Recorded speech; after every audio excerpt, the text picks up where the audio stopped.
शुरू महोदय, आपने जिस उत्साह के साथ मेरा स्वागत किया है उसके लिए मैं आपको धन्यवाद देना चाहता हूँ।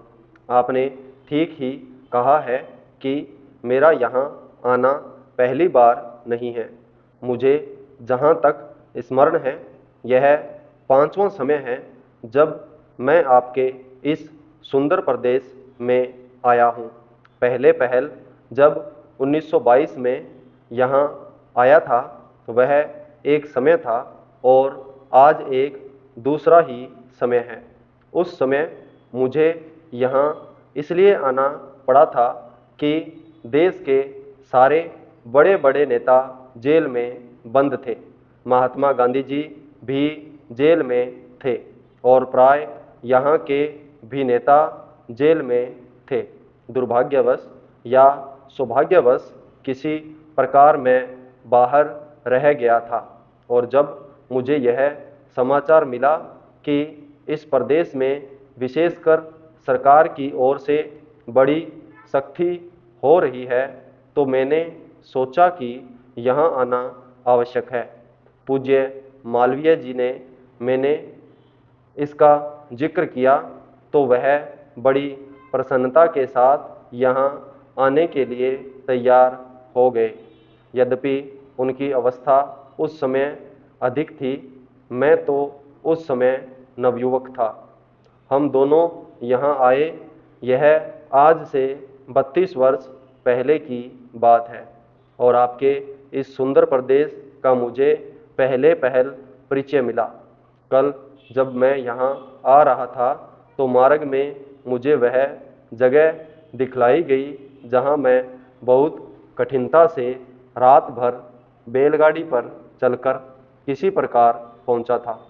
अब तो यहाँ पर कुछ कुछ अच्छी सड़कें भी बन गई हैं और कल मैं यहाँ कई मील दूर से मोटर गाड़ी पर चलकर पहुँचा, पर उन दिनों यहाँ पहुँचने का साधन केवल बैलगाड़ी थी और मुझे बैलगाड़ी से घनघोर जंगलों में यहाँ के 3-4 स्वयंसेवकों के साथ जाना पड़ा था। जब मैं उन दिनों की तुलना आज से करता हूँ तो मालूम होता है कि इन कुछ वर्षों में कितना अंतर पड़ गया है। जो काम महात्मा गांधी जी ने स्वराज्य का, देश को स्वतंत्र करने का आरंभ किया था, वह काम देश के सौभाग्य, महात्मा गांधी की तपस्या और सब लोगों के परिश्रम तथा त्याग से सफल हुआ। 5-6 वर्ष बीत चुके जब से हम स्वतंत्र होकर पूरे दायित्व के साथ अपने देश का शासन चला रहे हैं। आज भारतवर्ष में ऐसा कोई स्थान नहीं है जहाँ के लोग अपना शासन स्वयं न चला रहे हों। महोदय, हमारा जो संविधान तैयार हुआ है उसमें भी इस बात का प्रयास किया गया है कि देश में लोकतंत्र पूरी तरह से लागू किया जाए और जनता को लोकतंत्र की सारी सुख सुविधा मिल सके।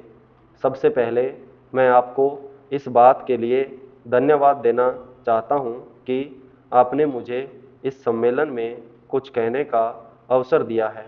आपके सामने जो विषय आएंगे वे इतने महत्व के हैं कि प्रत्येक हिंदुस्तानी, चाहे वह किसी भी काम में लगा हो, उन पर कुछ न कुछ ध्यान अवश्य देता होगा।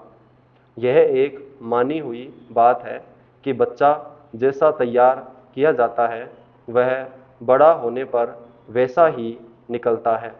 शिक्षा का काम यही है कि उसको अच्छी तरह से सुलझे तरीके पर तैयार करे और उसको इस योग्य बनाए कि उसे जिस किसी भी काम में लगाया जाए वह उस काम को कुशलता और सफलता के साथ पूरा कर सके।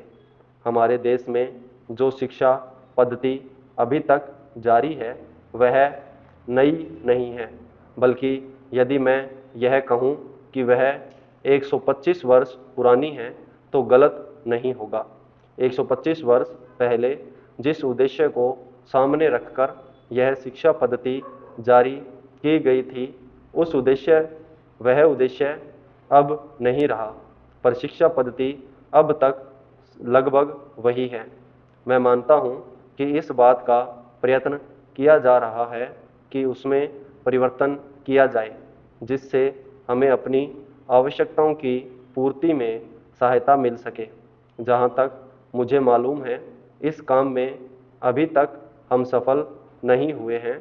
मैं तो शायद यह भी कह सकता हूँ कि उस शिक्षा पद्धति को बदलने में जो प्रयास किया जाना चाहिए था, वह अभी तक नहीं किया गया है। इस देश में या सभी देशों में शिक्षा के 3 भाग होते हैं।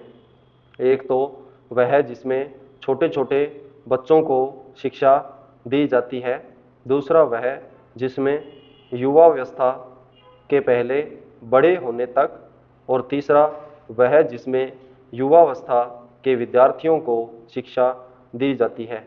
इन तीनों भागों की शिक्षा पद्धतियाँ अलग अलग हैं, परंतु वे एक दूसरे से मिलती जुलती होती हैं और एक से दूसरे में जाने में कोई कठिनाई नहीं होनी चाहिए। इसलिए यदि हम अपने देश की शिक्षा में सुधार चाहते हैं, तो सबसे अधिक आवश्यक यह है कि सर्वप्रथम प्राथमिक शिक्षा में, उसके बाद माध्यमिक शिक्षा और फिर विश्वविद्यालय शिक्षा में सुधार किया जाना चाहिए। संपूर्ण विराम।